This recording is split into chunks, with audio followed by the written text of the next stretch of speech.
I know. Amazing.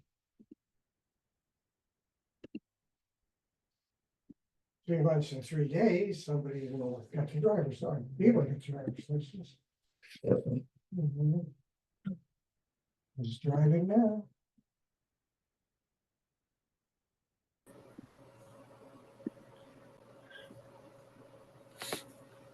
Welcome, everybody. Morning.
Does anybody hear anything?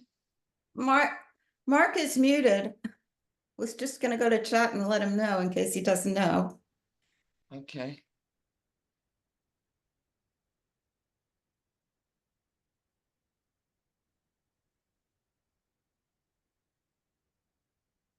Hey, everybody. Oh, there you are. Sorry for the lateness. They had an emergency call this morning, but we're all here, and we have Reverend Lynn here, which I'm very excited about.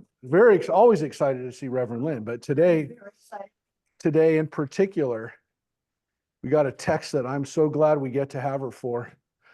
We're finally in the part of the Psalms where people kind of know these Psalms very well. Look, Sheldon's here. He's got his book of Tehillim, his book of Psalms. And so we're here with a chance to read a couple of the most famous Psalms of all time. The Psalms. That's right. That's right. That's right. So, and I apologize. Last week we actually got through and we did not listen to a psalm. There weren't really famous psalms that we were going to share last week, but I did find a version of Psalm 10, which I was going to share, and I didn't. But today, if we get to it, I'll do that. But I think today I also really need to make sure that we get to a couple of versions of Psalm 23 that we're going to hear, and actually a psalm that we're going to hear from, Psalm 19, which we actually we have lots of versions, not so much of the whole psalm, but of one really, really beautiful line from Psalm 19 that I think you'll know and you'll recognize. You'll definitely recognize it. Again, you may not have known that it was from Psalm 19, but I'm pretty sure you'll recognize the line. So we'll definitely hear a couple today. But again, we're going to get to Psalm 23, and people have written entire books about Psalm 23. So like I said, don't be surprised that we'll spend some time talking about it.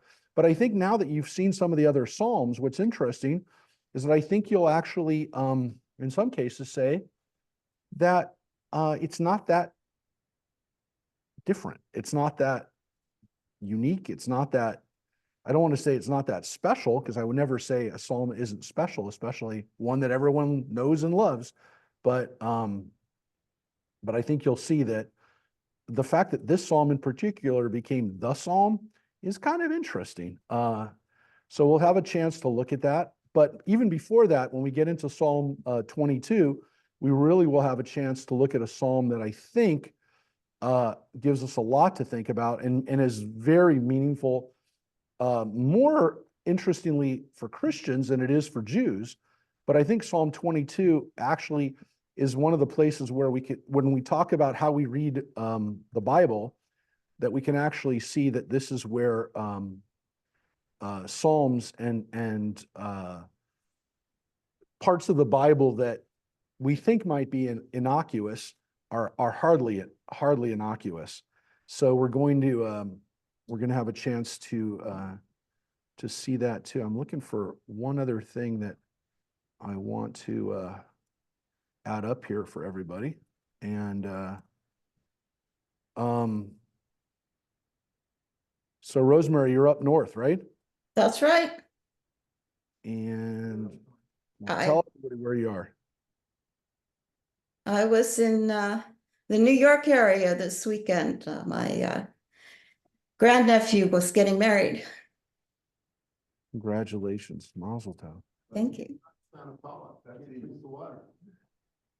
The water. It's some kind of a break or something. Did you know that? I didn't know that. It's on the news this morning. Did you know that, You Rosemary? know what? You can't drink the water in Santa Paula today? No, I didn't know that, but I'm not in Santa Paula, so what's going on? What? A break or something in the reservoir. I thought somebody broke in. Is that what? I didn't get a notice about it or anything. I'll tell you right now, I had no idea. Told not to drink tap water following break-in, possible contamination. Break-in, like somebody intentionally here. Rosemary, Yeah, I had no idea. Good thing she's in New York. here's the story. Thank you guys for telling me. Not that I'm going to be in Santa Paula today, but that's very scary. Are told not to not to drink their tap water following a break-in. Wow. No, I had no idea about that. Well, we have a. That's right, you have a filter. Yeah, but I don't know if this filter will take out poison, John. The filter's going to take that out. I'm surprised because, I get the Ventura County alerts and I didn't see one. I wonder if That's it went to another email. That's pretty serious. Yeah. But yeah, that's definitely something to think about. That sounds like something that happened in a Mission Impossible movie or something. It's a little scary. Yeah. What? Dave I know. got it's briefed on not that something I kind of wanna stuff do. after 9/11, and he said it was scary what could happen. Yeah, it is. It is scary. So, but let's not think about that right now.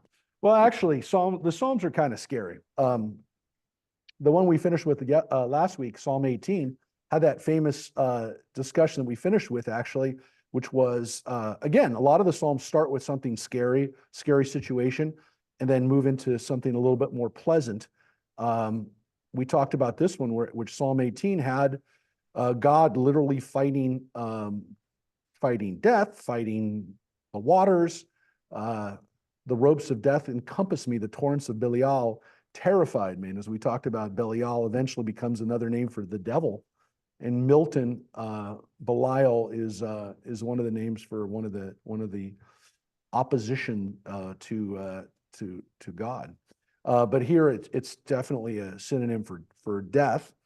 But that was Psalm 18. So those are scary things. That's definitely God going to war. But Psalm 18 was very long, 51 verses, super, super long, especially compared to some of the ones we've seen up until now that are 8 or 9 verses. We're going to get back to some of those.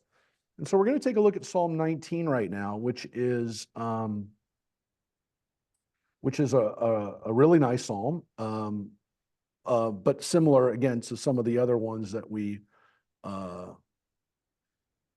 heard. Let me just look for one song that I'm going to play today. Sorry, let me just cue this up. One of my favorites. All right. And let's take a look though at Psalm 19, which, as I said, a little bit shorter, begins with the typical Mizmor LeDavid, a Psalm of David, and just for the leader, nothing with instruments or the way, it could be played or the tempo or all the things that we don't know, but we'll say meaning of Hebrew uncertain. This one is for the leader, and then goes into the Mizmor LeDavid. So again, that's the superscriptions, the parts of the psalm that are the directions, not the psalm. And here we go, Rosemary. The heavens declare the glory of God. The sky proclaims his handiwork. Day to day makes utterance. Night to night speaks out. There is no utterance. There are no words whose sound goes unheard. Their voice carries throughout the earth, their words to the end of the world. He placed in them a tent for the sun, who is like a groom coming forth from the chamber, like a hero, eager to run his course. His rising place is at one end of heaven, and his circuit reaches the other. Nothing escapes his heat. The teaching of the Lord is perfect, renewing life. The decrees of the Lord are enduring, making wise the simple wise. The precepts of the Lord are just, rejoicing the heart. The instruction of the Lord is lucid, making the eyes light up. The fear of the Lord is pure, abiding forever. The judgments of the Lord are true, righteous altogether, more desirable than gold, than much fine gold, sweeter than honey, than drippings of a comb. Your servant pays them heed. In obeying them, there is much reward. Who can be aware of errors? Clear me of unperceived guilt, and from willful sins keep your servant. Let them not dominate me. Then shall I be blameless and clear of grave offense. May the words of my mouth and the prayer of my heart be acceptable to you, O Lord, my rock and my redeemer. Did you figure out the line that we know? Yeah, may the words of my mouth. Yes. Prior to a sermon. Yeah. Yep. Yilaratzoni merifi v'higion libi lefanecha Adonai tzuri v'goali. So that is used as, where do we find that? What prayer is it in our? Well, it could be, but where it's towards the end of what prayer? Yeah, we don't. Yes. It's right before Osei Shalom B'Mermav. Yiluratzon, which is interesting because we say it at the end of the prayer. At the beginning of the prayer, we say, Adonai sefatai tivtachu fi yagid tehilatecha. May my mouth open, my God open my lips, and my mouth declare your glory. And then it ends usually with these words, may the words of my mouth and the prayer of my heart. So, I mean, they're both kind of good to open and close with, but you could almost say this would be a good way to open the prayer. And as Reverend Lynn just said, it's the way that people oftentimes will begin a sermon. It's definitely a great kavanah. It's a great intention, even if you don't say it out loud before you gave a speech, to think about this. I think it's interesting that, again, the Amidah concludes with it, and a lot of people have set this to music because of that verse. I want to look, just before we get to that, I want to take a look actually towards the middle, and something that we have discussed, and I think we actually showed it maybe last week, the fact that there's a amazing description of God in, well, not so much God, but what God does, right? What God, and some of you will actually, of course, know exactly where I'm going with this, because you've heard me and you've seen me show this many times. But let's take a look at the this part right here. The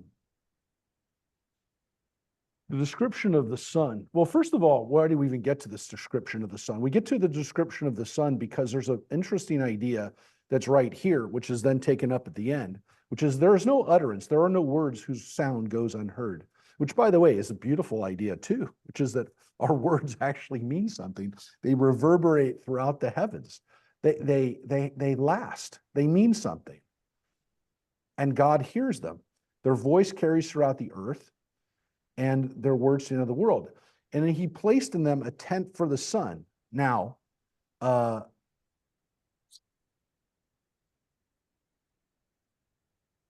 you could say, is that God or is that all of us? Because it seems as though the earth, every direction of the earth is filled with God, and God controls it all. But there's this very interesting description of the sun, right? And it says, there's the sun who is like a groom coming forth from the chamber, like a hero eager to run his course. His rising place is at one end of the heaven, and his circuit reaches the other. This is a description of the sun. But of course, this is a description of the sun that we see in a whole lot of artwork from, we see it in Israel, as you know, because as I shared with you these pictures before, every single synagogue that we found in ancient Israel has not only the seasons and the zodiac, but in the center of it, this same motif. There's the one in Sapori, right? Let's look at the Sapori one a little bit closer. You can see what's going on here is, you can see it. Oh, I guess this one's a little bit harder to see from the angle that they made it. But in every one of them, you've got the sun. You've got Helios, the sun god. And you've got it right here in Hamat Tiberius. This is the Sol Invictus. This is the sun god that the Romans worship, by the way. This is the sun god that Constantine worshipped until he died. And then he started worshiping Jesus. But Sol Invictus was the god that he worshiped. And he simply really just changed out the picture a little bit. That's Sol Invictus, the sun, the victor, the sun, the victor, right? I mean, that's the motif. Now you wonder, how can Jews have an image like that on the bottom of their synagogues? Well, they did because all their friends had churches. Oh, they weren't churches yet, but the basilicas, the temples all had designs like that. So they wanted the same thing. But if you wonder, how could they do that? How could Jews do that? Because you have a psalm like this that seems to be describing the same thing, which is that the sun comes across the sky like a groom coming forth out of the chamber, like Apollo or like Helios, like a hero running its course, right? Like a circuit, which is something that a horse does too. Yeah. But it makes sense then. It makes sense because they didn't know anything. Of course. So when they see the sun going across the sky and it follows a course, right? It follows the same trajectory every day through the season, and then it moves, and then his course moves, but it doesn't jump around. It goes across like he's riding on a course, like a path. And I So- still thought it was.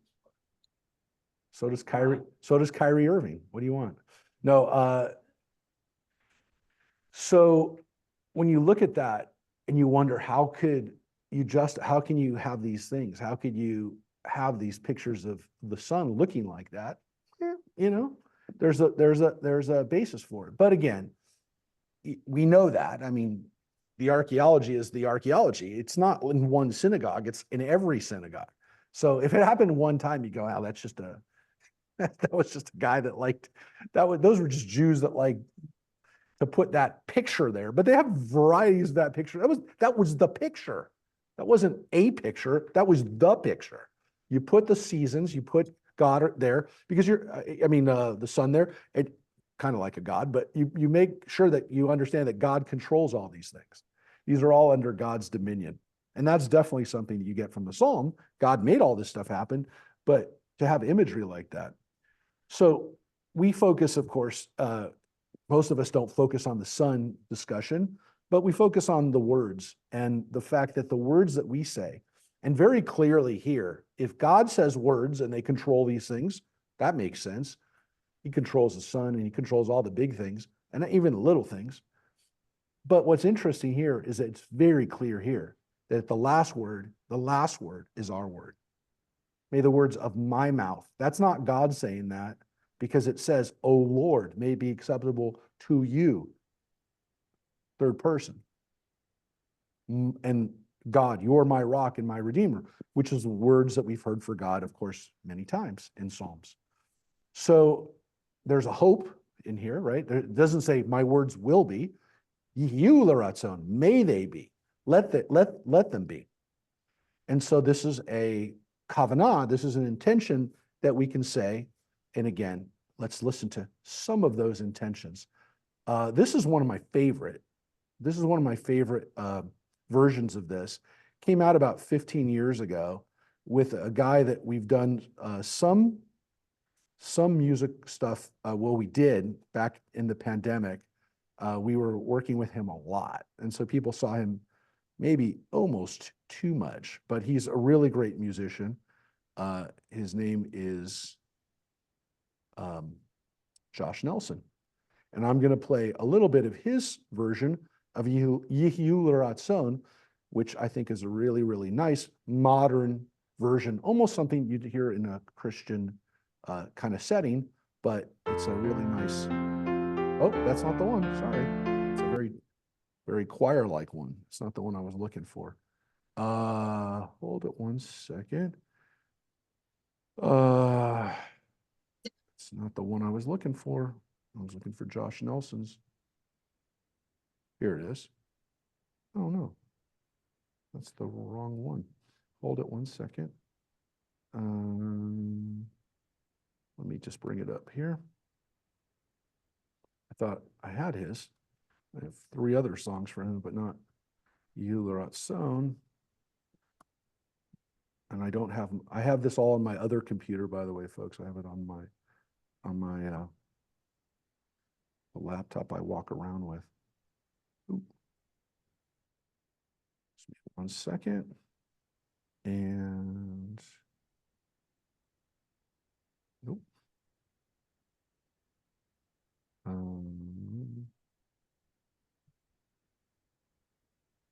Here it is.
That gives you that version.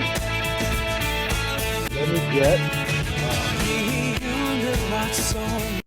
this one I'm going to play for you is brand new.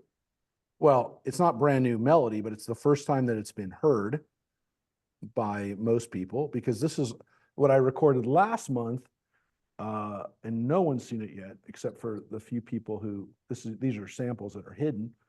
This is what I recorded at the beginning of May in Nashville. This is a cantor named, he's a young cantor named Josh Goldberg, and he's in Temple Micah, which is the large Reformed synagogue, or one of the large Reformed synagogues in Nashville. And we recorded these, which you'll start seeing on our Shabbat starting this week. This is the week we're broadcasting the Nashville Shabbat in its entirety. But this is a Yihiu l'ratzon he did, and we did this in the studio, music studio in Nashville Music Studio.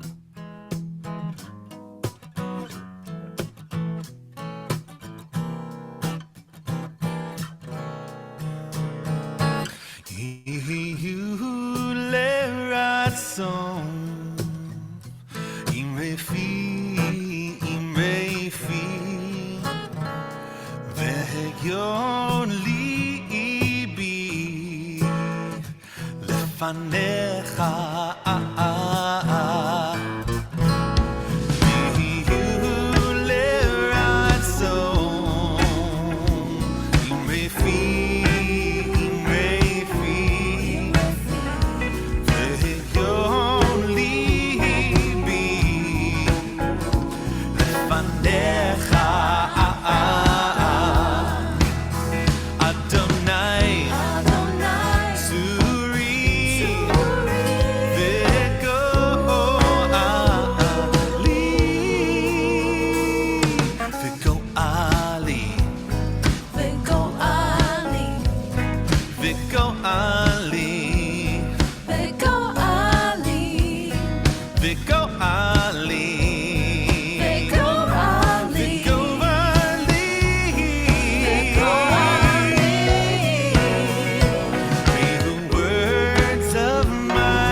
So if you want to hear the rest of it, you have to listen to services this Friday night online. So yeah, that's Josh Goldberg. And so he put together a band with a lot of his friends, and you can hear that. Yila Ratzon has a little bit of a gospel, kind of a jazz R&B beat to it. People have been putting those words to music for a long time. And those are the most modern versions of it. But and it's a tough word to put into a song, meditations, by the way. Because you could have used the word prayer. There's a lot of different ways to translate the word higion, which they translated as prayer, but higion can be translated differently. Mary, how does the King James put it? Meditations? Yeah, that's the one we know. What about you, Reverend Lynn? What do you got? Okay, so it's meditation. Yeah. So it's the word that a lot of people know, but a hagion can be a prayer too. And yeah, it's the root for nigun as well, the word that we use for the wordless prayers that we do, the yabais or the bim boms, those are niguns. Yeah, they don't have to actually be words. I think that's the important part of here is that the word imre fi means the words of my mouth, literally. Pe means mouth, right? And those are words that come out. And higion is almost as if they're saying, again, the higionly be the prayer of my heart. I mean, again, that could be said out loud, but it might not be. It may be a meditation, it may be a prayer that's said inside. And I think that's what the note says. Well, so it could also, like it says, well, there it says lev can be a source of speech. So it doesn't have to be a silent prayer, but a lot of people have understood that as kind of a juxtaposition of the prayers that we say out loud and also the prayers that we never say out loud. Which is kind of one of the reasons why we say it also at the end of the silent prayer, which is weird because it's oftentimes sung now. But there was a time when it wasn't, or some synagogues, like I never grew up ever singing Yila Ratzon. And we don't normally sing that line, but there are a lot of people who've put that line to words. And so a lot of people have taken that out of silent prayer and brought it back into out loud prayer, or ending the silent Amidah, the silent part of the Amidah with that. Because almost everybody does the Amidah, at least partly silently. On Shabbat, almost every synagogue, even if they do more of it out loud, they always do part of it silently. And this line kind of takes us out of that. Either is said silently and takes us into the words again, or it's the last thing we say in our hearts. It's the transition line, if you will. So it's a beautiful line, and it's one that, you know, you could say before any prayer, or almost anything that you say. Because at least the Imre Fi, or the words of my lips, doesn't mean that it has to be a prayer. Those don't have to be prayers. So there's different ways to juxtapose it, either words you say out loud, or words you say to your, you know, only inside, or it can be words that you say that are recognized as prayers, as the Higion, but also just anything that we say. May the words that I say just for fun not be words that are not without thought and without care. Anyways, any And I think it's interesting that what I thought of when you said, well, why do we just ask God to open our lips, and then at the end we ask that the words are acceptable? It made me think of the rule for writing, that you don't try to edit and write at the same time. Just let everything come out and then you edit it. maybe, yeah. And God, hopefully what I just said was acceptable, right? All the stuff Right. that I did say, now this is it, which I think kind of goes with that previous verse, which is, And then I think you could go over what you said and say, oh, was there something in there that wasn't acceptable? wasn't acceptable. Yeah. Take that part out, because again, this line, clear me of unperceived guilt, right? Which is Yes. make me blameless, is kind of this understanding that, help me, God, not screw up. So if the words of my mouth have not been acceptable, you know, help them be. Maybe I didn't do a very good job, but again, as Rosemary said, after the fact, to kind of ask for a little forgiveness.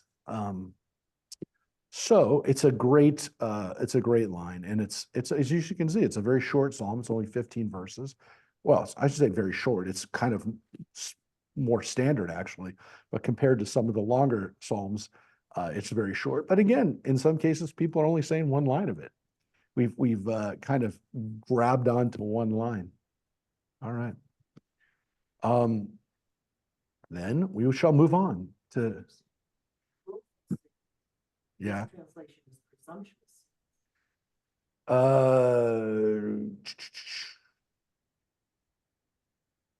Huh.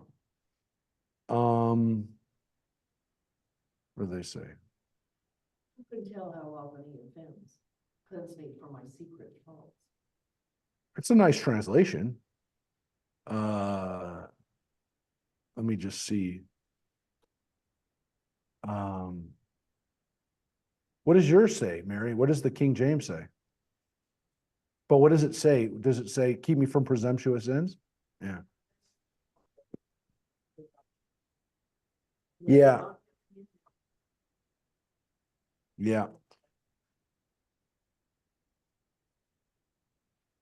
Interestingly, elsewhere, in actually Psalm 119, with also 19 in it, Psalm 119 actually translates the word Zadim as arrogant men. So sometimes the word Zadim by itself isn't even sins, it's the people who are doing the sinning. But that's the root of it.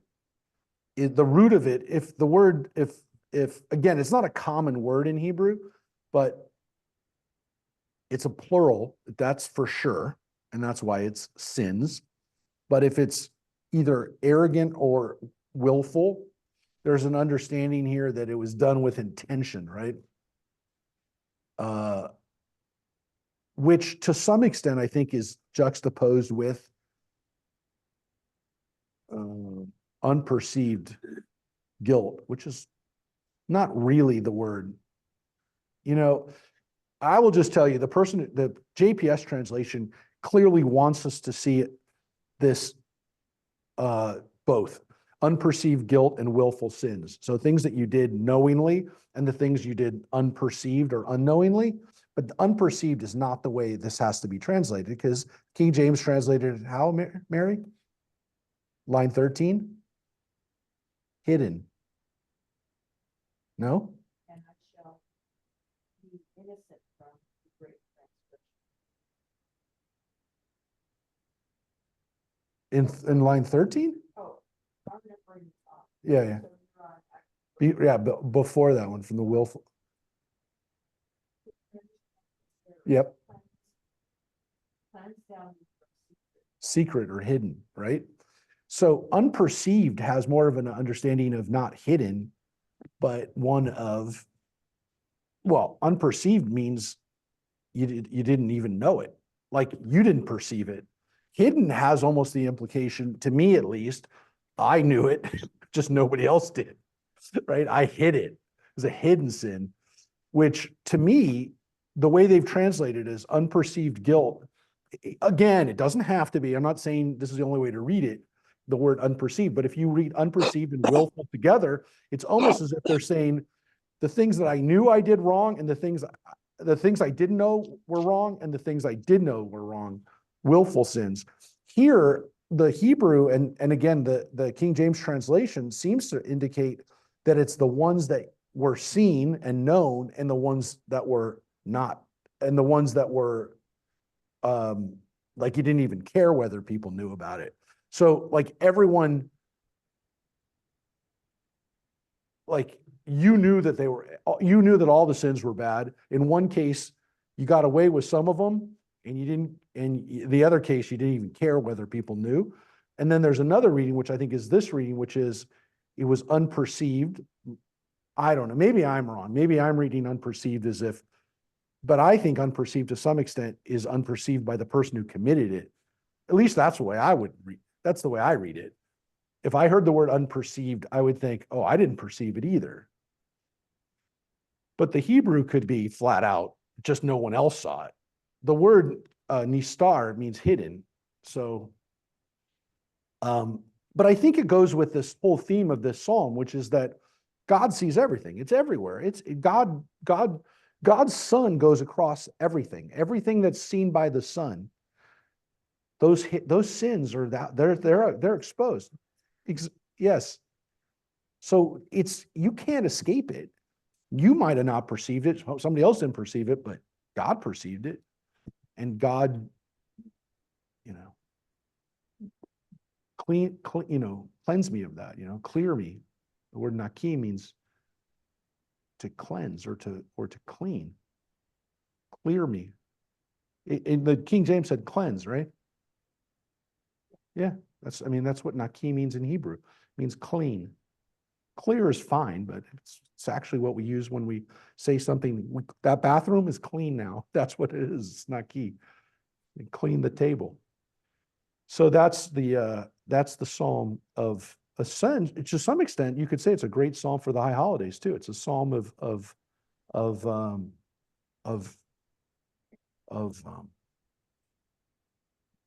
being cleansed of things we've done wrong and of our words. By the way, there is a reason why oftentimes at high holidays we do this line Yehi Ratzon out loud. It's one of the few times that we generally do Yehi Ratzon out loud. We have a few different versions. We've done kind of choir versions of it, and we've done more modern versions of it. But it's one of the few times that we actually do that verse out loud. All right, you'll listen for it at the high holidays. So let's read Psalm 20, if you will. Rosemary? May the Lord answer you in time of trouble. The name of Jacob's God keep you safe. May he send you help from the sanctuary and sustain you from Zion. May he receive the tokens of all your meal offerings and approve your burnt offerings. Selah. May he grant you your desire and fulfill your every plan. May we shout for joy in your victory, arrayed by standards in the name of our God. May the Lord fulfill your every wish.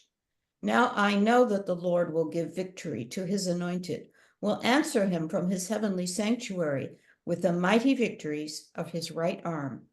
They call on chariots, they call on horses, but we call on the name of the Lord our God. They collapse and lie fallen, but we rally and gather strength. O Lord, grant victory. May the King answer us when we call. So Psalm 20 is also obviously kind of a shorter psalm.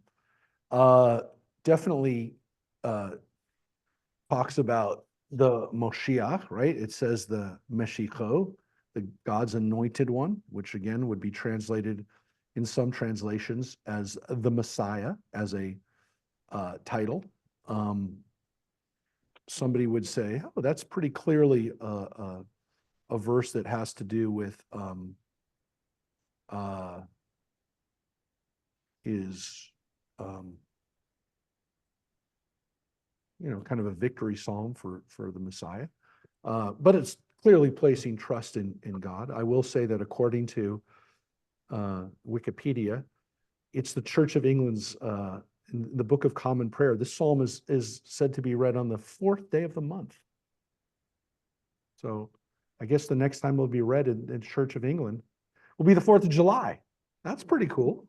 They'll sing they'll sing this for the 4th of July instead of that'll be the Psalm of the day. For Jews, this is an interesting psalm because it is part of a daily psalm that we do. There's a tradition of not doing it on certain holidays.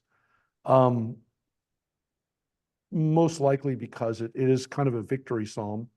But according to, again, the Psalms that how we use these Psalms, this psalm would be used when a woman was in labor, interestingly.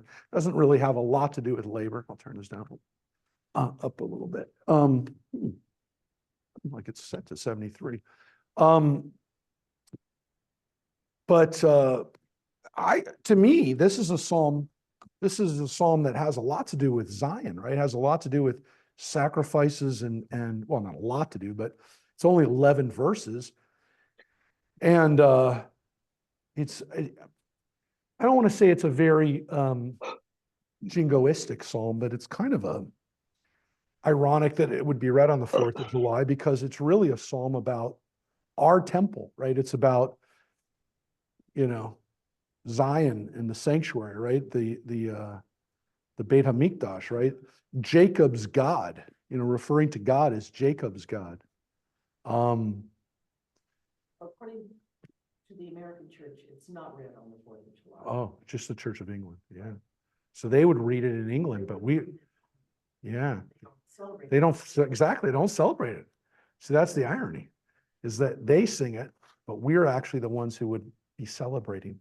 But this is really, if you think about it, it's a very nationalistic, for Israel, for ancient Israel, a very nationalistic, again, I almost think would say like a psalm that you would say, kind of like a 4th of July. May we shout for joy in your victory, arrayed by the standards. That's a standard. You know what a standard is? A flag. It's the word, a degel. This is the standard, the banners, like a house of, it's like the houses, like your Game of Thrones, kind of your house has a banner. That's what this is. God will give victory. This is almost a militaristic, psalm. So it's an interesting psalm in the sense that, other nations, they call on their armies, but we call on God. So there is a distinction made between, the way most countries battle and the way we battle. And of course, the king is not the Moshiach, it's God. Right? And that phrase, Hoshia Yanenu B'Yom Korenu, is the words that we say when we do Hakafot with the Torah.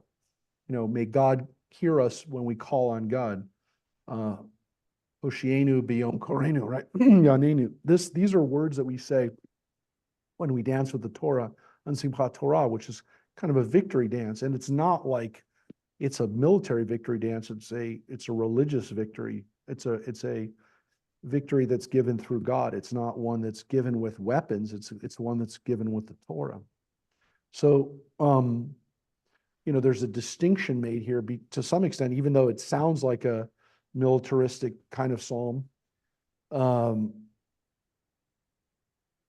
It's really saying that the power really lies with God. So, it's weird because it's probably very similar to we've talked about this before, the Canaanite, the Ugaritic Psalms that we've seen, that we discovered archaeologically, we discovered that the Canaanites had very similar psalms. But to put the final victory with God, even in our own day, not just saying, well, God defeated the waters like we saw in Psalm 18, but that even to this day, God will win these victories for us.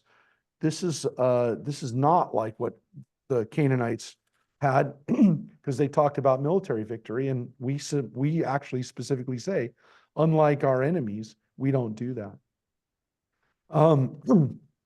But there really is this sense of this is like in Jerusalem.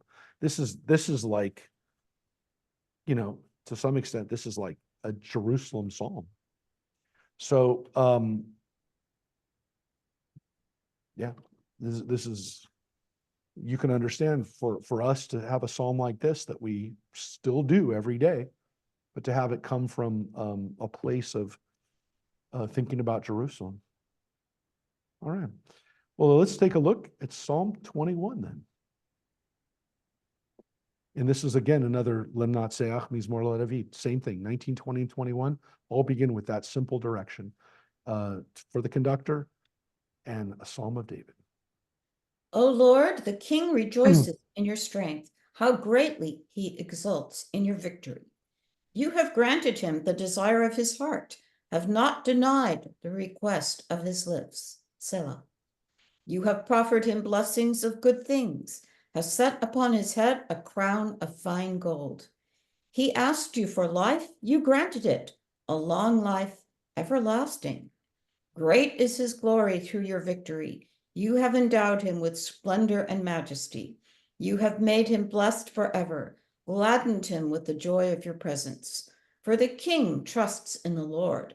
Through the faithfulness of the Most High, he will not be shaken. Your hand is equal to all your enemies. Your right hand overpowers your foes. You set them ablaze like a furnace when you show your presence. The Lord in anger destroys them. Fire consumes them. You wipe their offspring from the earth, their issue from among men. For they schemed against you. They laid plans, but could not succeed. For you make them turn back by your bows aimed at their face. Be exalted, O Lord, through your strength. We will sing and chant the praises of your mighty deeds. Yeah, another very similar kind of psalm to the previous one, which is one of, hey, this is a psalm of victory, a psalm of strength. This is God, defeating our enemies. It's it's a psalm that seems like a psalm that King David could have sang. The king shall joy in your strength. I mean, that's like literally a royal psalm, right? This is a royal psalm. Again, those two together, 20 and 21, seem like the kind of, could have been the kind of the psalm that a king would utter. For Christian theology, this is also a psalm that, I think, probably why we didn't sing it in America is that these psalms are royal, kind of have a royal sound to them. For somebody that is a king, and I mean a king in England or a queen in England for that matter, these are psalms that make sense, If you're a king, right, the king trusts in the Lord, right? So it's interesting that probably the reason why they didn't make it across the water from England as psalm, or maybe they did and then we just stopped doing it. These are psalms that really do sound like royal psalms, and I mean, I'm not inventing that. That's what Christian scholars said they were. They were psalms for the Messiah, or they're psalms for later on for the earthly kings that would sing these and say, look, if you look at these two psalms together, they're very much psalms of the king. They resonate a little less for us, for the common person, but yes, they seem to be directed towards that person. Yeah. John? To blend that term. What? king. What do you mean? And they use it for humans and God. Oh, yeah. It's almost like they're like too much emphasis on their human leaders. Oh, I don't know if they notice that, but we do, right? Because when we say this part right here, right? May the king answer us when we call. We know that that's the king, right? That's the king God. Adonai Hoshea Hamelech Yanenu. You know, God say, well, look, I mean, I guess you could say, Translated as saying, may God answer us when we call. you know, it's interesting. That's what they're saying, that the King James might have not translated with a capital K. Yeah, so it doesn't have to be translated that way. I just noticed that up, by the way. I do want to tell you, this is the American non-monarch, raised person saying, "Oh, this is God the King." It doesn't necessarily. If you look at it the other way, you could say, "May God listen to us, and may the King listen to us." The King James is not that. Yeah, it's not. Is yours? Not capitalized. Yeah. So if it's capital K, it's God, right? It seems as though it's, I don't know. It seems, it seems, I will. It seems as though that is it's a very American thing to think of, or maybe a very Jewish thing, since we haven't had kings for 2,000 years. We see it as the capital K for king. We're not looking for the other king. But yeah, for people who have kings, maybe the king will listen to us because God will listen to us. No, I know, but that's what I'm saying. That's what I'm saying. For a place that's not the Jewish translation, and that's also very American, is not to look at it as being a royal, as being a human king. John's point is that they use it interchangeably. We do, but the translations sometimes. Was it capitalized in there? No, that's what I'm saying. So ours is capitalized because it's God's victory. Right. Oh no, it should be actually. Well, it could be, but there it's very clearly God. That first one, by the way, that's not your you don't have victory as a translation, right? You have salvation, right? Or save us. Oh, you have victory? King James has victory too? No. What? Save us. Yeah. Hoshea means salvation. It's interesting that your Reverend Lynn's translation and the JPS translation both have victory. The word Hoshea literally means salvation. It's the root for Yehoshua, for Jesus. The word Hoshea means salvation. So, oh Lord, grant salvation. I will say this, only God does that, and that's clearly God. Adonai Hoshea, God save us. Hamelech, the king, hear us when we call. Look, the Jewish version of this, the Jewish translation of this, the Jewish understanding of it is that God is the only one who could answer us when we call and the only one who's going to save us. That's the interesting thing. For people who grew up in a monarchy, it's not so strange to think that God would save us, but that the king could hear us. Yes, it definitely is not clear. It's not clear from this. And we don't know what the original intention of it is, whether if this is a royal psalm and if this was a psalm more for King David to sing. But if you take it out of that context and you say it's not just for a king to sing, then for us to say, God, hear us, save us, and we're directing it to God, it makes a lot more sense. But yes, for a king to say that psalm in particular, and this is his psalm, look, it's called Mizmor LaDavid. It's called a Psalm of David, but look, it's a psalm for us, and I like our translation in here, but it doesn't have to be translated that way, and it's not translated that way, and that's an example, by the way, of a translation. Reverend Lynn has victory, but has king lowercase. The King James has salvation, but king lowercase, and this one has king uppercase and doesn't have salvation, has victory. So How does that happen? it's the way somebody that's the translation giving you their commentary, right? The commentary, the interpretation and commentary is implied or is given inside the translation. The only way you can fix that is to learn the Hebrew. Look, I'm telling it to you so that you can know. I'm telling it to you so that you understand it does not have to be translated that way. But the Hebrew is the Hebrew. It's always been that. So it's, Correct, but we don't know. So the translator at times trying to change the text. Yes, but we don't know for sure what the intention of the writer is either. I mean, you and I have to we're left to think about whether this was intended to be a psalm that only the king would say, in which case. But doesn't that make it better that we're left with that question? Yeah. So that we can. Oh, yeah. The funny thing is that sometimes I've said the psalm or said the words for my whole life, and then I realize it doesn't have to be read that way. And then that's an interesting moment when I go, oh, it doesn't have to be read that way. And then it opens up another possibility of interpretation and yeah, it's amazing. But that's why I'm giving you these so that you can see the different meanings of this. That's all well and good in intellectual discussion.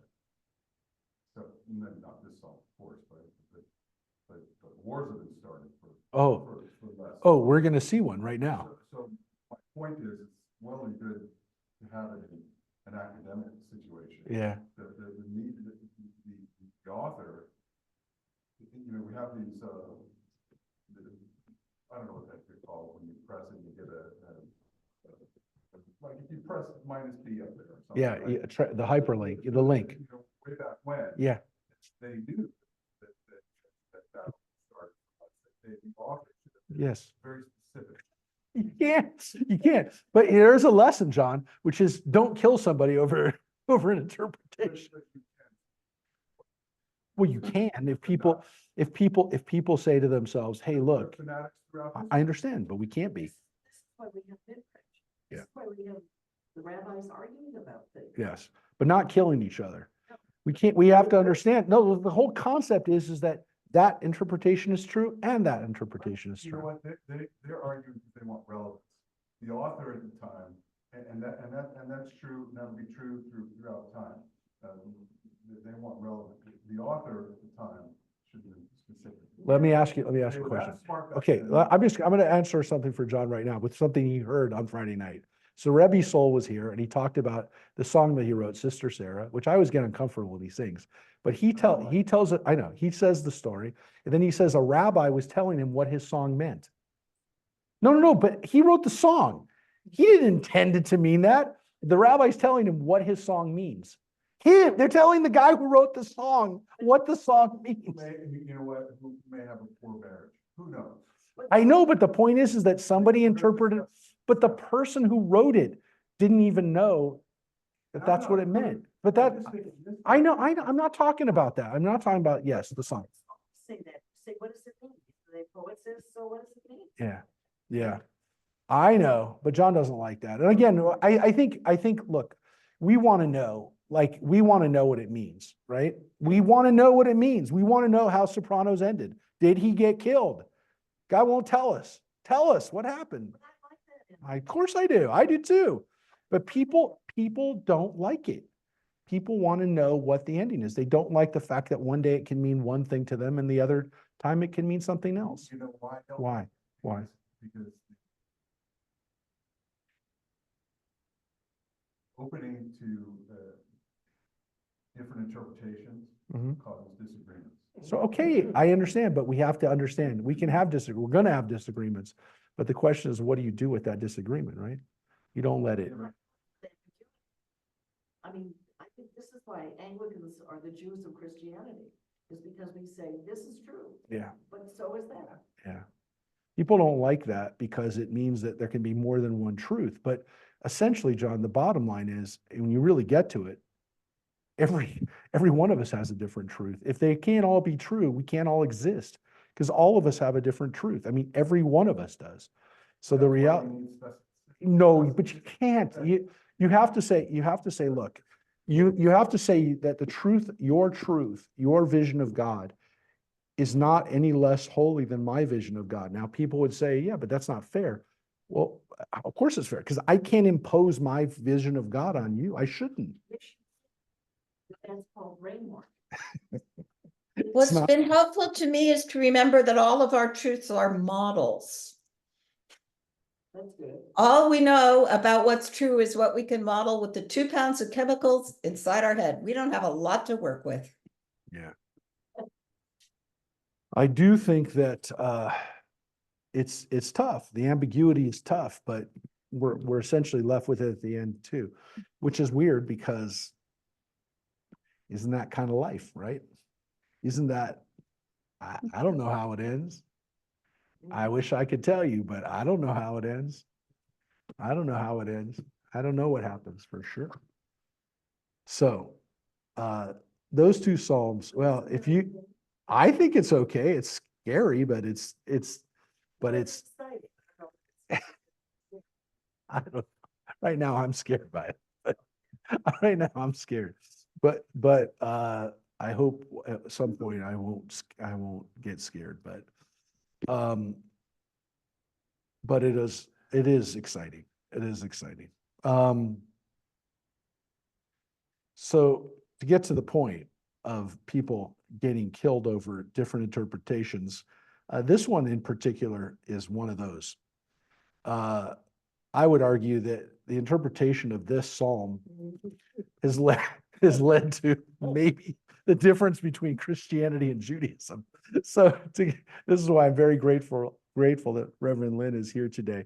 So here's an interesting superscription here, which will say, of course, it'll always say the meaning of the Hebrew uncertain. The lemnat seach we know is for the conductor or for the leader. And then the next words are ayelet hashachar, which is going to be translated Mary. What does it say in the King James? Oh, they didn't even translate it. Reverend Lynn, what does yours say? It's not translated. It just says ayelet hashachar. Interesting. So ayelet hashachar means literally the dawn, the hind of the dawn. It usually will translate. Yeah, we think. We're not sure. A tune. The tune. Want to hear the tempo. NIV version? Yeah. Thank you. Lori, what does Uh, yours say? For the director of music to the tune of The Doe of the Morning, a psalm Yeah. of David. The doe or the hind or the hart or the deer. All these are fancy ways of saying deer. The deer of Hashachar, which means the dawn, the morning sunrise. All wonderful translations. The doe of sunrise. But we don't know. Is the doe of sunrise a melody? Is it an instrument? Is it a style? Is it when it was supposed to be sung? We don't really know. And so we don't translate it. There's a kibbutz in northern Israel in the Galilee called Ayelet HaShachar, which is you can stay there. It's a kibbutz guest house. I stayed there as a little kid. I remember Ayelet HaShachar. And it's a beautiful phrase. It's a beautiful phrase in Hebrew. And some people are named Shachar, which means dawn. That's a woman's name. Ayelet will also be a name for a woman, sometimes a deer. There's a tour company to Israel called Ayelet Tours, which has a deer as its symbol. So it's a nice symbol, but we don't really know what it means. Folks, we're going to take a deep dive into this one because I can't read this. I can't read it at all without being awashed with feelings. And again, I will tell you, most of what we're going to see here today in Psalm 22 is of critical importance to Christians. Is this psalm of critical importance to Jews? Not really. It's not. As far as its liturgical uses of when we use it to pray, it's a psalm that for us,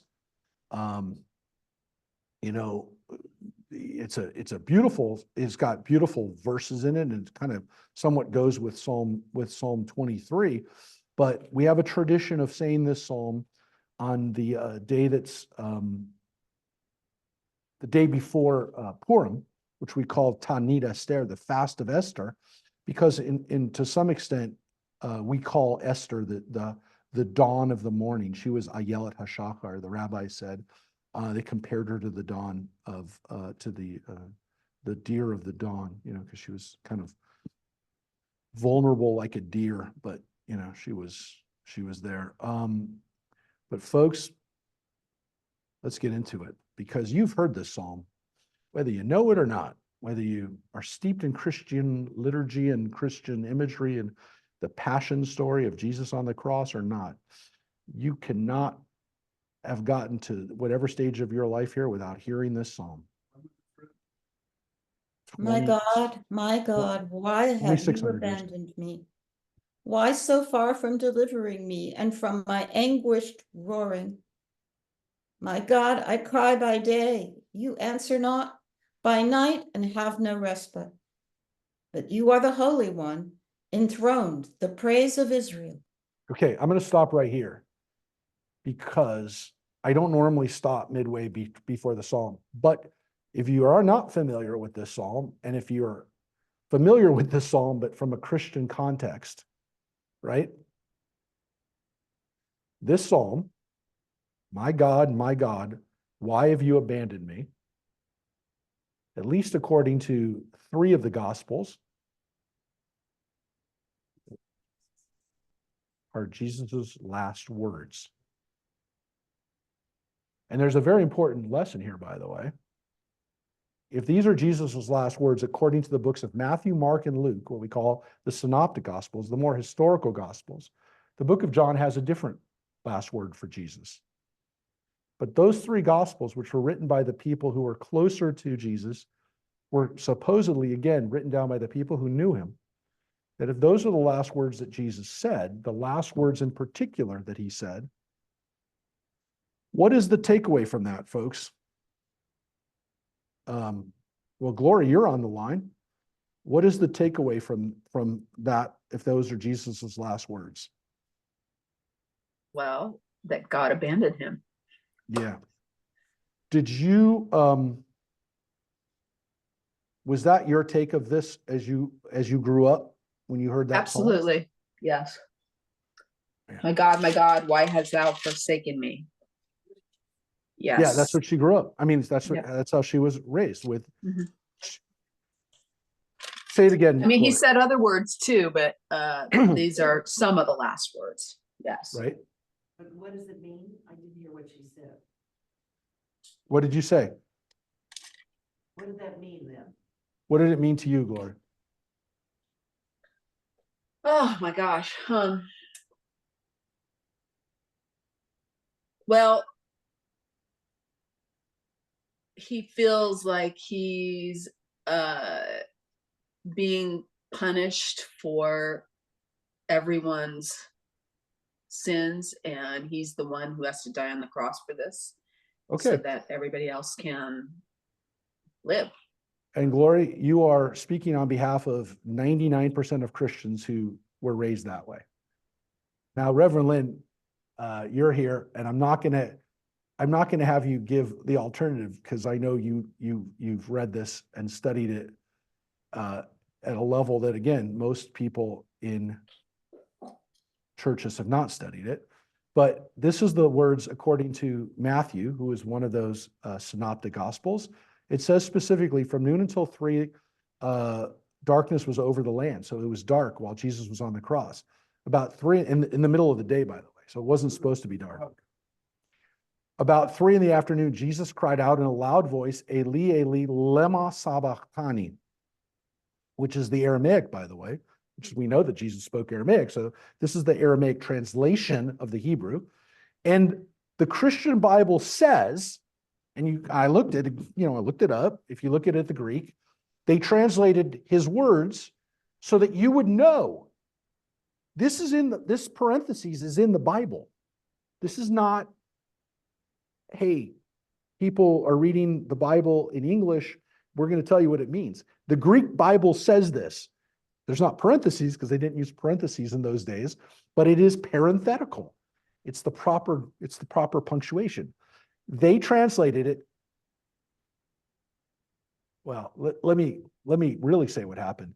Jesus, according to the book of Matthew, speaks the words in Aramaic. He didn't say them in Hebrew, which is fine because Most Jews at the time would have said it in Aramaic. And then they translated it into Greek so that the Greek-speaking world would know what lema sabachthani meant. My God, why have you forsaken me?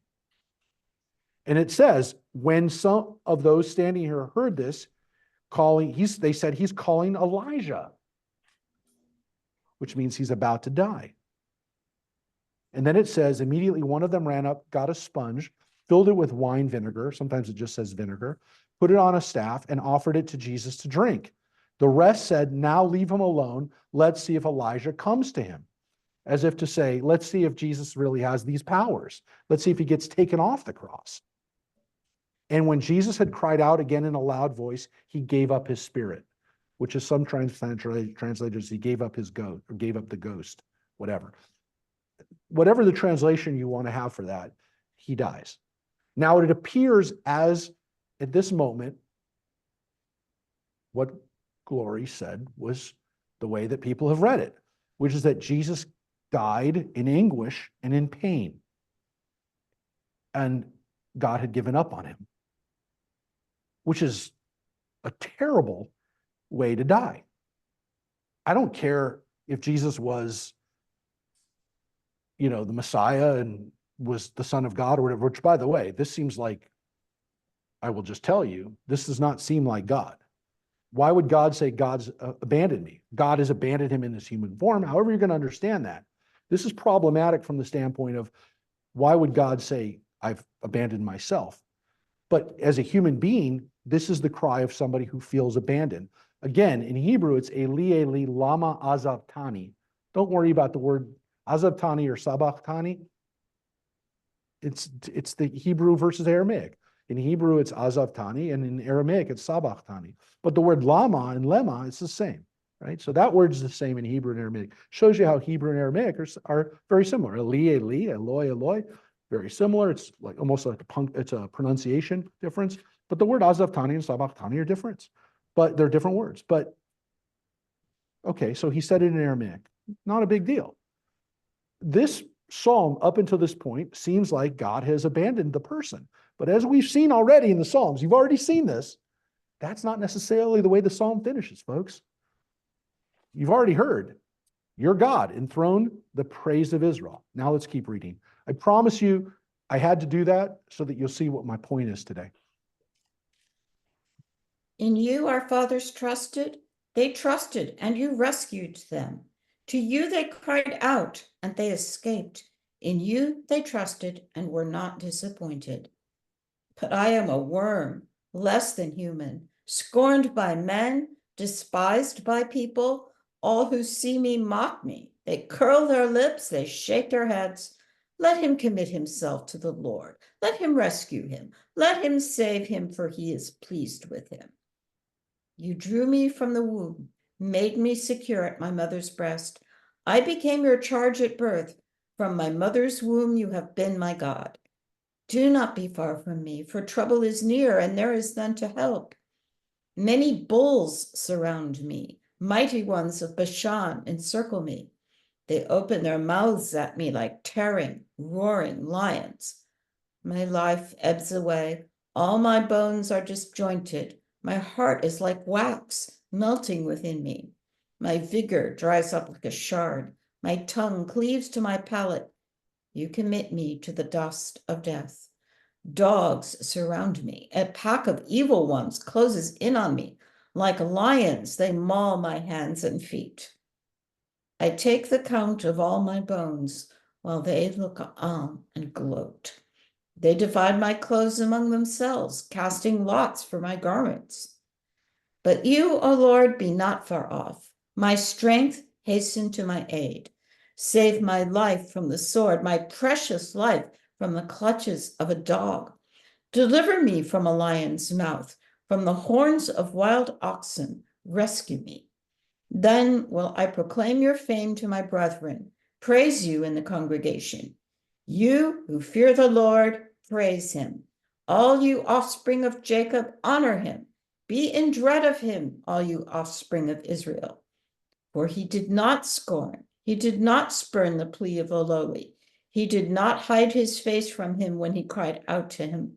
He listened. Because of you, I offer praise in the great congregation. I pay my vows in the presence of his worshipers. Let the lowly eat and be satisfied. Let all who seek the Lord praise him. Always be of good cheer. Let all the ends of the earth pay heed and turn to the Lord. And the peoples of all nations prostrate themselves before you. For kingship is the Lord's, and he rules the nations. All those in full vigor shall eat and prostrate themselves. All those at death's door, whose spirits fled, shall bend the knee before him. Offspring shall serve him. The Lord's fame shall be proclaimed to the generation to come. They shall tell of his beneficence to people yet to be born, for he has acted.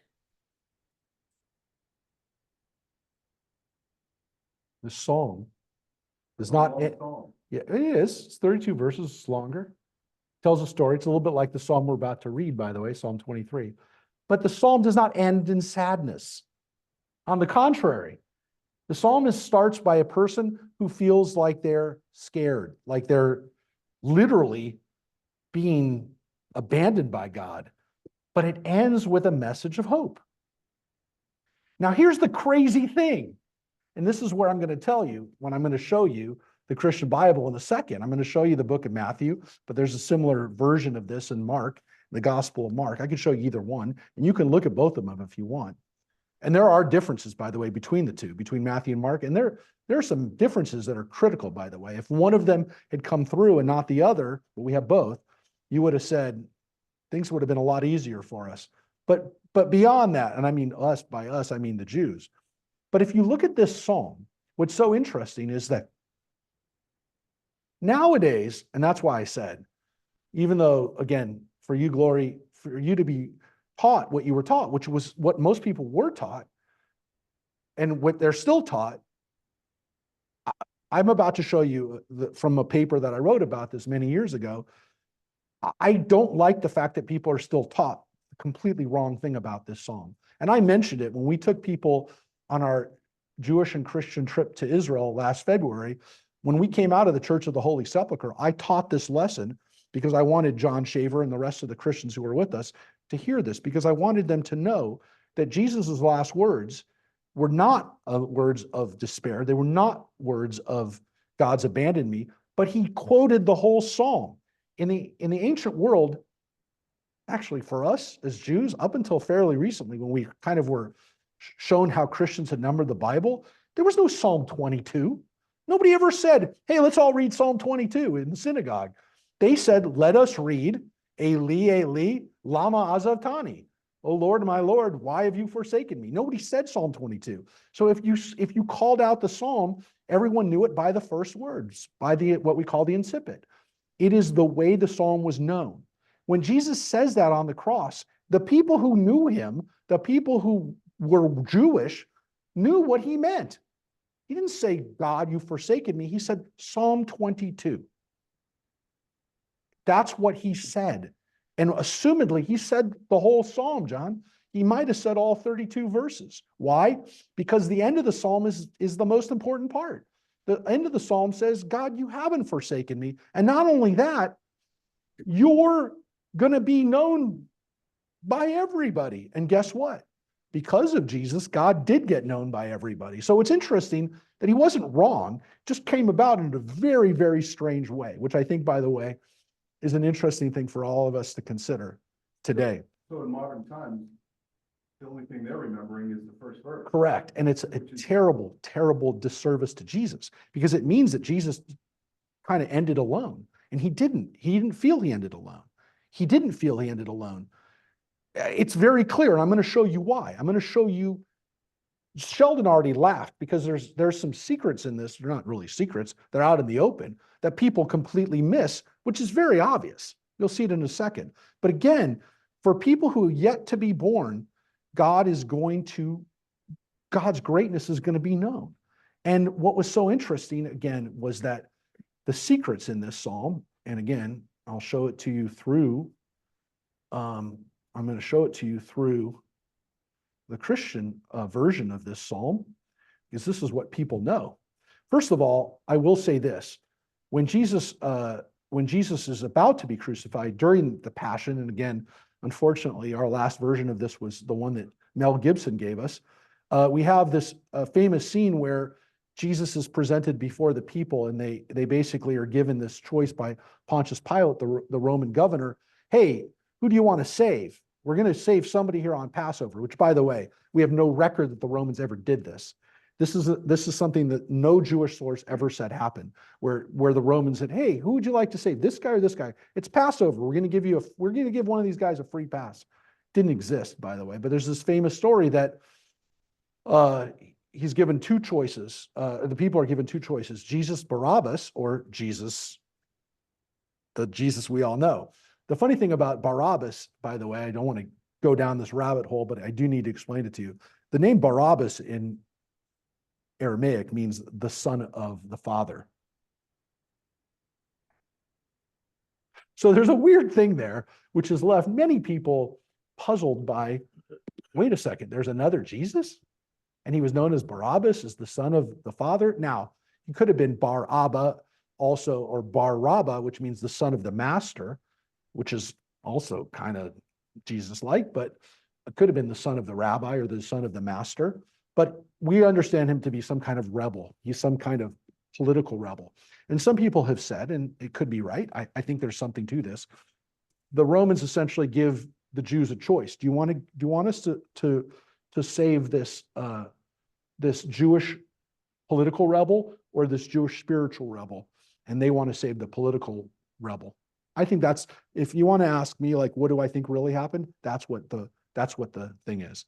They're given the choice and they choose the wrong guy. They choose the guy who's wanting to have the Romans, he's a zealot. Barabbas is essentially like a Jewish zealot. And they say, yeah, let's save that guy. We don't want to save this guy. And so, again, we have no evidence of this, but for Christians, that's the way they interpret it.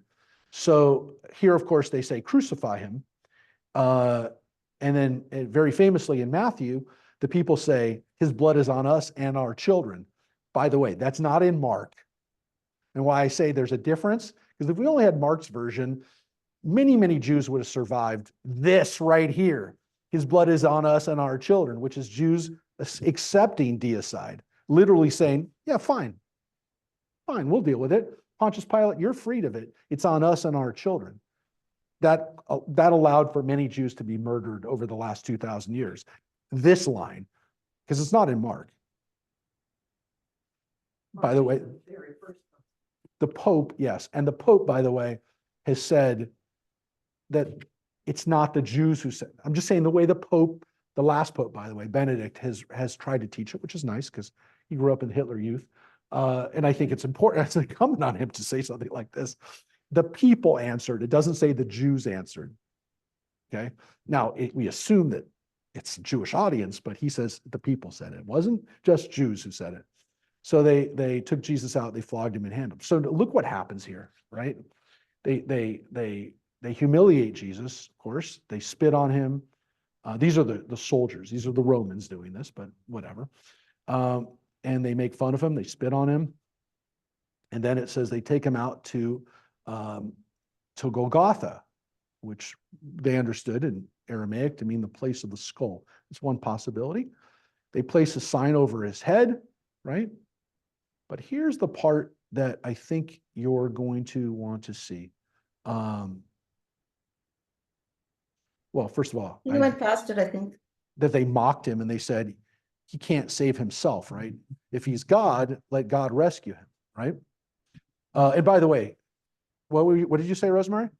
If you're going to talk about the clothes, I think you just went past it. Yeah, but I wanted to show you one thing here. Wait,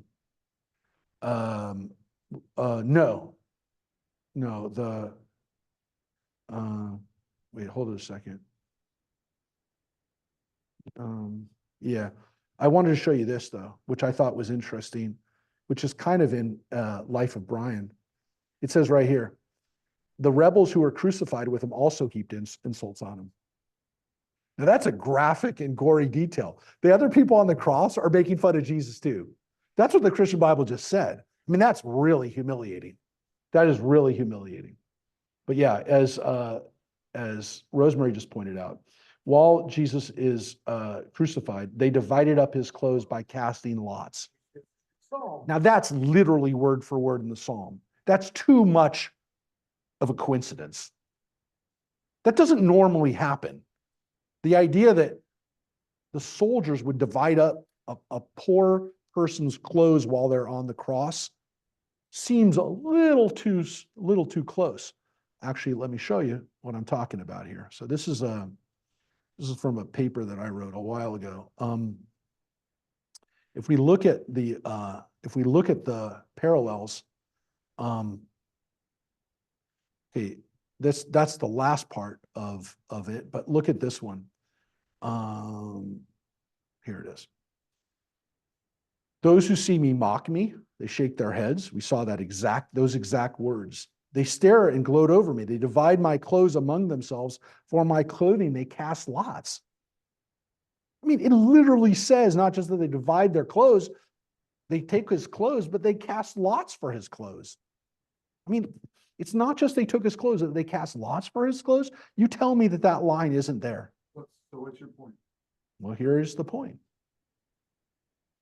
So if you look at the parallels, right, the parallels that are in the Psalms, Psalm 22, and then the lines that are literally there. I'm going to get to the last one in John in a second. So a lot of connections between Psalm 22 and the Gospels, right? But here's the point.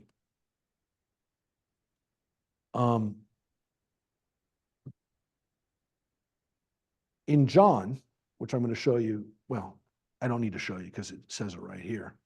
In John, it says, when Jesus had received the vinegar, he said, it is finished. And he bowed his head and gave up his spirit.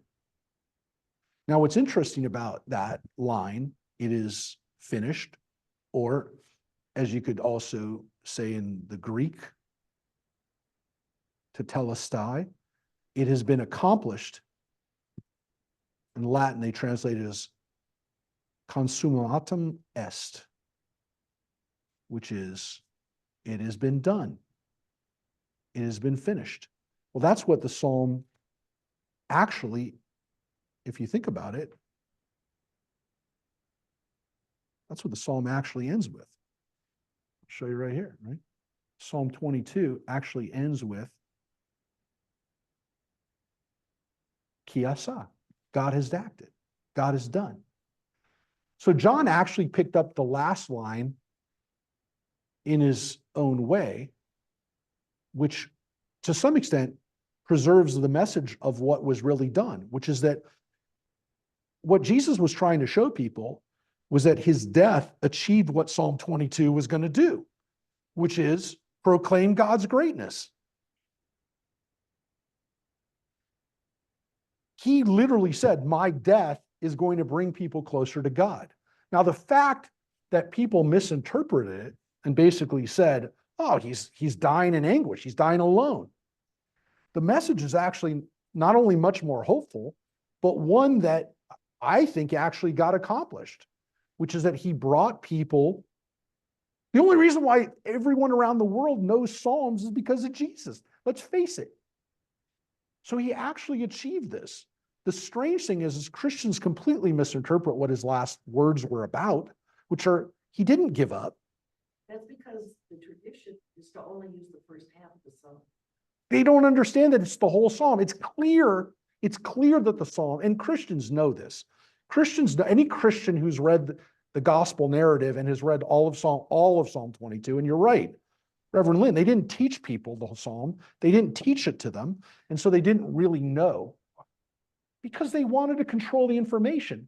The interesting thing is that Jesus dying in pain and anguish, right, does two things. It makes the Jews responsible for his death and making Jews essentially responsible for Jesus dying in agony. And they missed the bigger point, which is that Jesus understood his suffering to bring about God's greatness. Because what Jesus, I think, was trying to do, in my mind, whatever his early followers were trying to get across, to me, and I'm not saying like I'm right, I might be wrong, But I think what Jesus was actually trying to do was free people from the idea that the only way for us to have salvation was for us to have a temple in Jerusalem where only Jews can worship. So Jesus was actually trying to tell people something similar to what the rabbis were telling people, but we're not yet totally comfortable with, which is that this isn't just our God. That this isn't just the God that has to be worshiped in Jerusalem. It's not the God of the previous two Psalms in Psalm 20 and 21, who really likes sacrifices, who really likes being in Jerusalem, who really likes being Jacob's God. So Jesus actually says right here, in a way, to people yet to be born, right? Offspring shall serve him. What I think was interesting is that there are people out there in the world who are going to be brought into God who never understood this, who could never understand a particular faith of a people who lived in the land of Israel. Because they only get read half the song. Because they only get told half the story. And they never learned that the reason that the Hebrew Bible was really there, well, it had to be there. Because how else would you know what Jesus was going to say? Which is interesting because if you expand on that, time that this is occurring, which is what, 500-600 years after this was written, correct? Mm-hmm. All right. The world was expanding. The world was a big place. Much bigger, Right? much He bigger. made from Nazareth, right, to he was dealing with the Romans who had come from far away, with lots of faith, lots of people.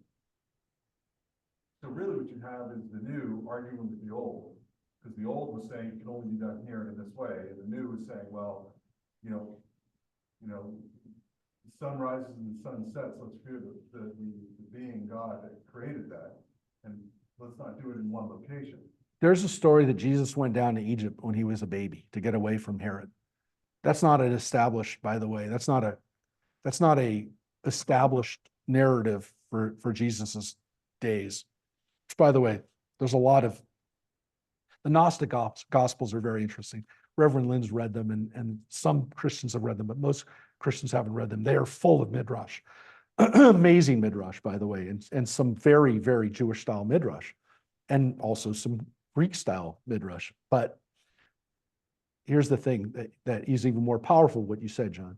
From what we actually know from the Christian Bible, Jesus never stepped foot from the Christian Bible 30 miles from where he was born. 30 miles, 40 miles from the Galilee to Jerusalem. There's not a corner of the planet that didn't have a church one day. So when you think about that, when you think about the power that actually was able to how that was able to happen, it's very interesting that it was done. And I would actually put out there that it was done without the bearers of the information, in some cases, the church leaders, even knowing or acknowledging where it came from. Because Jesus wasn't saying, I give up, I'm done. Jesus was saying, no, now it's done. It's finally done. But the midrash there, the interesting, because it's all midrash. I mean, this whole Psalm 22, the midrash of the Passion is right here. It's if you want to know what happens in Jesus's last days, last moments, last hours, it's in Psalm 22. Whether it really happened or not, I don't know. Whether Jesus really ever said this, whether Jesus ever had his clothes taken from him and divided into lots, I don't know. But it's a midrash based on Psalm 22. All I'm telling you is if it wasn't for Psalm 22, none of what you just saw would have happened. So that's why it's so important to have Psalm 22. It's why it's so important for Christians to know of Psalm 22 in its entirety. And I'm telling you, there are a lot of Christians who have no idea what I just told you. And it's right there. It's not a secret. It's not a secret. Anyone who sees casting lots and taking his clothes has to understand that that's Psalm 22. They do, but they don't really see the whole picture, which is that God does not abandon Jesus. Jesus didn't feel that he was abandoned. And he actually, at least I think his early followers, felt that the hope of what he wanted to do could be achieved. And it was. It's just not achieved the way he thought it was, and maybe not the way. What? You and Bishop Spock. I know. Well, fortunately, he's a bishop. Fortunately, he has a much bigger and this is the guy who's written, some very important books on kind of establishing and reteaching the midrash of the Christian scriptures. The most important book being Liberating the Gospels, but he wrote Born of a Woman. He's written some fairly provocative and controversial works within the context of the. Midrash for Christianity, I think, surrounds the atonement. I mean, there's so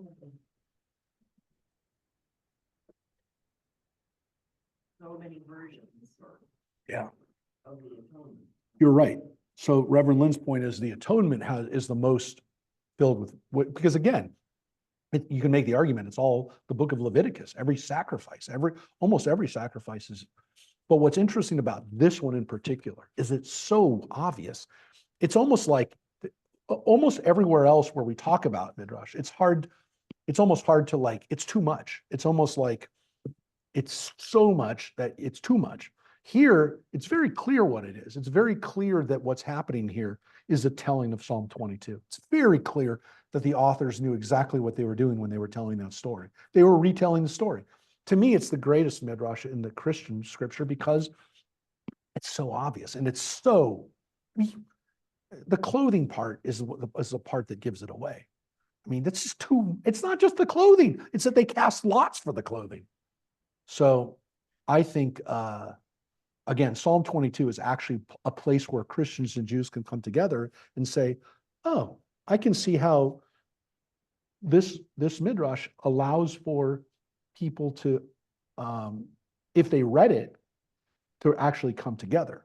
But man, oh man, that because of that gospel narrative, and that's why I want to make it clear, that's why everyone, well, it wasn't just because Mel Gibson was clearly an anti-Semite.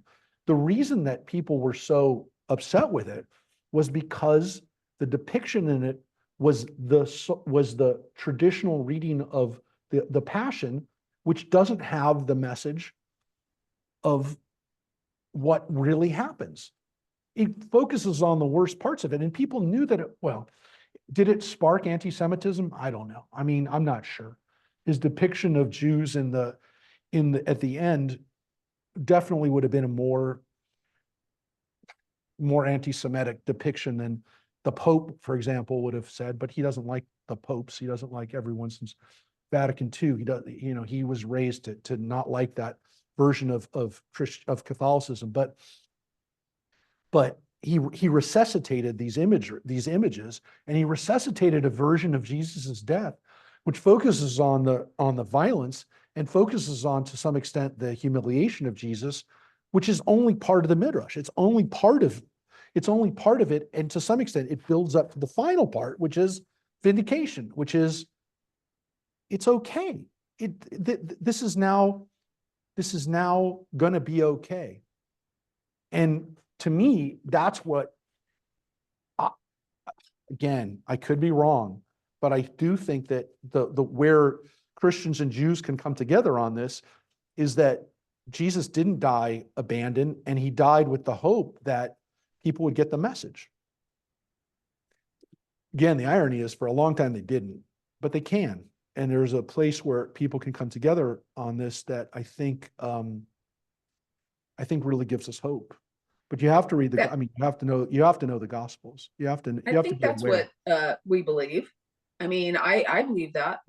I mean, the way the wording is, it sounds like he's being abandoned, but I do believe it's just the hope, really. Well, again, look, you know I mean, Gloria, you're saying that because you know the message of Christianity. I mean, you were raised and have this faith that God, it's there for us.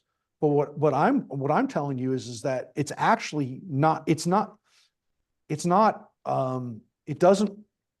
antithetical to Judaism. Yeah, and it's actually. It's you don't have to. One doesn't. Jesus didn't have. Well, he did die, or he died on the cross. Whatever, his body died at that moment. But if Jesus died, I just want to put this out here. If Jesus died in his last moments and wasn't resurrected, but if Jesus died and his last moments were, maybe my death will help heal this idea that you have to be Jewish in order to understand God, then he would have died, I think, feeling that hope, right? And would have been happy. I mean, if somebody said to me, hey, you're going to die, but in your death, you're going to help open up happiness for other people, for billions of other people, who would not die for that? You don't have to be the Son of God.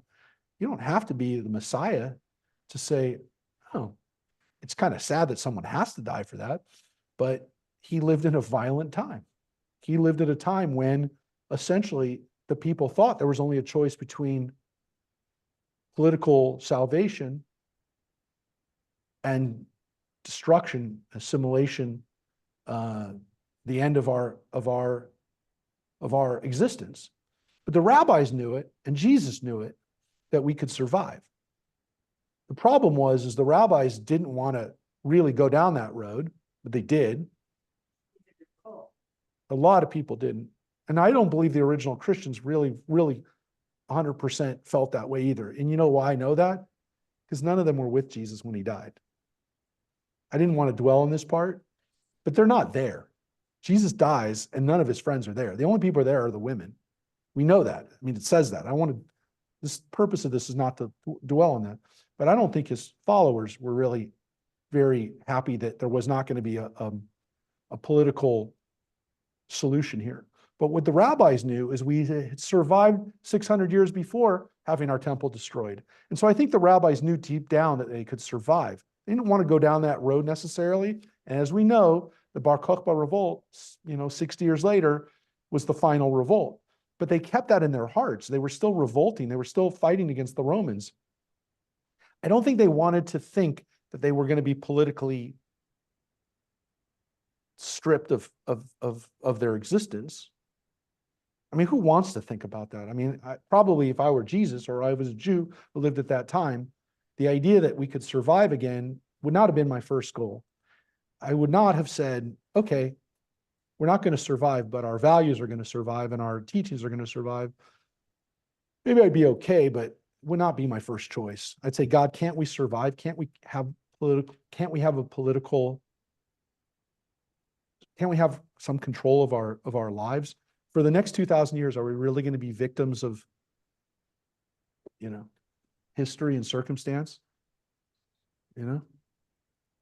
Folks, if Israel were destroyed today, which is in the back of our minds, always a reality, it's always a fear. Nobody wants to go down that road. Nobody wants to go down that road that Israel will be destroyed, even though, again, it's on everyone's mind, especially now. But I think everyone also knows that that will not be the end of the Jewish people. We don't want to go down that road. I definitely don't want to go down that road. I put myself in Jesus's mind, in mindset, Paul's mindset, other people's mindsets. I wouldn't want to go down that road. But if I did, I could also answer you that we will survive. I don't want to go back down that road because I know what 2,000 years of victimization was like for us. So I will just say this. If I was in the same circumstances, knowing or believing that my death was going to make a lot of other people have hope, I would do it. But let's not go there. Let's not need to have that. Yes. My grandmother. Yep. Part of what she gave me from the statement about my God, why I stuck with it, to say to me, Jesus had a question. And there may come a time in your life when you question. And Jesus was able to get beyond that, if you will, and see what a difference he made. So if Jesus could question God's support, don't feel bad if you do at some point for a fleeting moment, but know that God is always here and with you. Yeah. So she sort of took that and gave me a faith that even though there have been times in my life when I say, God, are you there? He is. Yeah, it's a very powerful. I don't know if everyone heard what Mary said, but yeah, if even Jesus has a question of God's not being there, how much more so? It's the rabbinic phrase for that, which your grandmother taught you, would call in the Talmud, is kal v'chomer, from that to that, from if that's the case for God, and we've seen it in the Talmud, they'll say, well, God says this, how much more so for us? So there's a similar rabbinic reasoning on that. So that's very powerful that Mary, shared that was a way that her grandmother taught her to understand this. And then she really said, why have you forsaken me? You just set me up for that. Like, you just set me up for that one. Wait, why have you forsaken me? But yeah, I just want to make everybody understand that if Jesus did feel that way in a moment, again, that's not the way maybe he felt at the end. I definitely don't like the idea, and maybe that's also partly my own thing. I don't like the idea. It doesn't make sense to me that Jesus would have died feeling that way, but maybe he did. Like, you know what? It's as Reverend Lynn said, it's also part of the ambiguity. Did Jesus die in the last moments feeling like that? And maybe that's part of the psalm. I mean, it's a part of the psalm. It's there too. But the psalm has both feelings. It has a feeling of been abandoned, but it also has a feeling of hope. And again, we go back and forth. Yeah. So 600, 700 years before. So people have felt that. But again, as an example. But he was clergy. Who? So, No, he wasn't clergy. He was a teacher. He was a rabbi. okay, what's the, is there a difference? Yeah, he's not a priest. He's not a Kohen. He's not a priest. He couldn't go into the temple. I mean, he can go outside the temple, but he can't go in the temple. No, I mean, he's not clergy. He's not clergy. Yep. He knew the song. Yes. So he knew the song. Yes. He quoted the song. That's one show. On his death? Yeah. There are thoughts that Jesus was not literate. Okay, but he still would have known the music, right? He could have still sung the song. The idea that Jesus would have, and again, I don't know for sure he did. We don't know that he said this, but his followers felt he should have said it. They put it in his mouth. And I want to say, there is no way that he just put the first word in his mouth. If you, as Mary, as Gloria have said, as Christians who were taught this, that was the last word of Jesus, I'm only telling you, it probably wasn't. It probably was Kiasa. Yes, the last words are Kiasa. God has acted. God's done it. Why has God done it? Because God just had me die on the cross. God's acted. God's made all this stuff happen. So, And if they're not taught that, then they destroy the narrative. well, it is a version of it, which, again, I don't know. Look, I think there's more fullness to it when you take the whole psalm into, and again, maybe I'm wrong. I'm not saying I'm right. I'm just saying if the rest of the psalm wasn't quoted in the psalm, I'd say maybe. Okay, maybe he said maybe his last words were the first line. But when the rest of the psalm quotes it 4 more times, the psalm is quoted in the rest of the narrative. Come on, it's the whole psalm, folks. That's all I'm saying. Gospel writers. Yeah. If Jesus didn't say it, the writer said it. And all 3 of them said he saw. Matthew, Mark, and Luke all have versions of that. Luke the least, by the way, which is interesting because we think he's the Gentile writer. He's the Gentile writer. Of course, the whole thing is hearsay. We don't know what Jesus actually said. We all know that. That's very important. But they believed it and they wrote it, and the earliest Gospels say that that's what he said. But interestingly, Luke, the least Jewish of the Gospel writers, actually is the least familiar with the Hebrew Bible, which shows you, I don't want to dwell on it, but it shows you that even not long after Jesus lived, people were already forgetting the context. They already forgot. Some people There was didn't the know it. agenda position, Yes, Which is like he speaks of women. yes. More than the other synoptics. It's interesting though, that even by his gospel though, they've already lost that, by the way, that's part of the proof that this is knowingly a midrash, because the most Gentile of the writers doesn't get it. He doesn't get it. He didn't get it. Luke didn't fully get it. I'm not saying he didn't completely get it.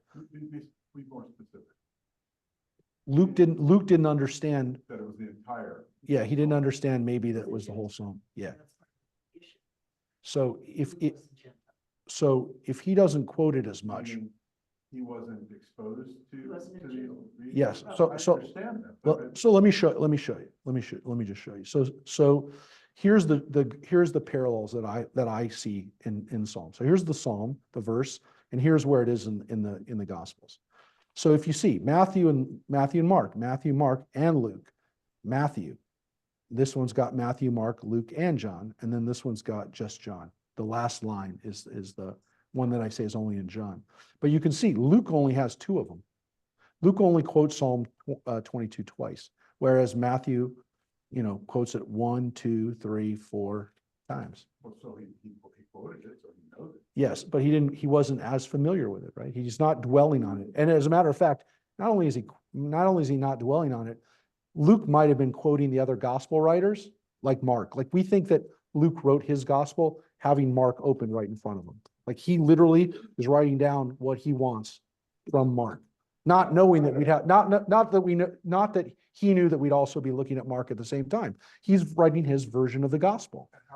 So not long after, 15, 20 years after, it's not that long after. But the point is what you're left with is the fact that a writer who's not as familiar with the Hebrew Bible, doesn't understand the context, doesn't pick up on it, and doesn't quote it as much. Whereas Mark, who's a Jewish writer, knew it, quoted it, and But what else would he have known at the time? That's all there was at the time. well, And if Luke is a doctor and he's but he's a literate guy and he's not steeped in, or not as steeped in Jewish text, he doesn't even understand what he's quoting, right? So he doesn't even understand what he's quoting. But up until learning. Mark knew exactly what he was quoting. But up until and- learning medical, what else would they learn? I don't know. But the point is that what we have in it, we can only go by what we have, and to some extent what we don't have. Luke didn't know, as a gospel writer, as a writer, he didn't know that we were going to be able to look at Mark and Luke at the same time. We literally, we have Bible versions where you literally, yeah, it's a great book. It's Throckmorton. No, I have it. The Throckmorton, yeah. They literally have the Gospels written out, all three of them, all for Matthew, Mark, and Luke, so you can see who has what and who doesn't have what. So you can see, that's how we've now reassembled this theory of the common sources of where these writers were getting their stuff from. Because if one thing's in one thing and not in the other, we know that there was an editorial choice that Luke decided. Look, it's the same thing we have in the Bible, right? When we look at the Bible and we say, well, why is this in Psalms, but it's not in, why is this line here? The writers who wrote this, the scribe who wrote it thousands of years ago, had no idea we were going to have both versions. They didn't know that we'd be able to check it and have a book where we could have both versions of it and say, well, that's there and that's not there. They didn't think that, and we're much more critical than they were. They were not telling stories with the idea that we were going to pick it apart and go, hey, by the way, did Jesus really say that? They didn't want us to do that. They didn't want us to say, and by the way, the same thing goes for Moses. They didn't want us to say, hey, would Moses really have said that? The author of Deuteronomy, I've told you this a million times, the author of Deuteronomy probably didn't think you'd have Exodus and Numbers in front of you while you read Deuteronomy, because you'd say, well, that's not what Deuteronomy just changed the story. Look, the Orthodox will say, well, that's what Moses felt. That's Moses' version of it. But that's not what happened. If Exodus says one thing and Deuteronomy says the other, how do you? Yeah, but it wasn't originally in the same scroll. The editors who assembled the 5 books took these different scrolls and copied them and put them together. What the author of Deuteronomy didn't intend was for that to happen. Well, that would make sense. They're written different periods. Different hundreds of years later. So let's say Exodus, Genesis and Exodus and parts of the Bible were written 800 BCE. And then in 600, Deuteronomy was written 200 years later. And then 200 years after that, the editor says, let's put these all together in one book. So it's hundreds and hundreds of years after Genesis and Exodus were ever written. So we don't have time to get into Psalm 23, which is perfect because Psalm 23 deserves its own time. So Psalm 23, and we have different musical versions of Psalm 23. But what I do want to do just before we go, because we will do it again when we come back next week, is I just want to finish with, let's just read Psalm 23 in its entirety. Let's not discuss it. We'll come back and we'll read it next week. But I want you to think about it over the next days because it's the psalm that you know the best. So Rosemary, if you just read it, we're not going to comment on it, but just in your mind, I want you to hear Psalm 23 after you just heard Psalm 22. Okay? So you've heard Psalm 22, still fresh in your mind. Now let's hear Psalm 23, which again begins with the words Mizmor LeDavid, but in the first line, it goes right to Adonai Roi Lo Echsar, which we all know it as Adonai Roi Lo Echsar, but as we say it today, Psalm 23, we say it at funerals. I'm not really sure why. I think, well, I know why, but it's one little line that really, let's see, let you think about it. But they use creative language. Yeah, but let's see who this is really written for. All right, Rosemary, take it away. The Lord is my shepherd. I lack nothing. He makes me lie down in green pastures. He leads me to water in places of repose. He renews my life. He guides me in right paths as befits his name. Though I walk through a valley of deepest darkness, I fear no harm, for you are with me. Your rod and your staff, they comfort me. You spread a table for me in full view of my enemies. You anoint my head with oil. My drink is abundant. Only goodness and steadfast love shall pursue me all the days of my life, and I shall dwell in the house of the Lord for many long years. Yeah, that's the literal translation, folks. It's not the King James. We'll come back next week and discuss the different translations of it. But yeah, it ends not with, I will dwell in the house of the Lord forever, but I will dwell in the house of the Lord for many long years, for many days. La'orech yamim. Now, when we say forever, sounds like a really good psalm to say at a funeral. And when the Lord makes me lie down in green pastures, that sounds like I'm being buried in the earth, the ground earth. But look what the next line says. He leads me to water in places of repose.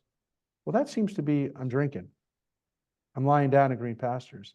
Folks, this is a psalm for people who are like sheep. Do all the things that sheep do. And I've been called Lord. yeah, it doesn't exactly seem to make sense for a funeral. But that's one thing we'll keep in mind as we come back. And next week, we'll hear many, many versions of Psalm 23 in different forms. Thank you, everybody. And thank you, Rosemary, for Thank you. we wish you safe travels and may God protect you as you're on, I already on, traveled. on straight paths. Right? I already traveled. I'm back home now. Oh, you're back. Yeah. All right. Take care. Take care. Don't forget to vote if you haven't voted yet. Yeah, they're talking about for the Temple Beth Ami vote. Yes, got Yeah. that. And now she's Yes. thinking we all have to get your ballots in early. The elector. The elector, the grand elector. Thank you, Glory. Bye, everybody. Bye, everybody. Bye. Bye. Thank you.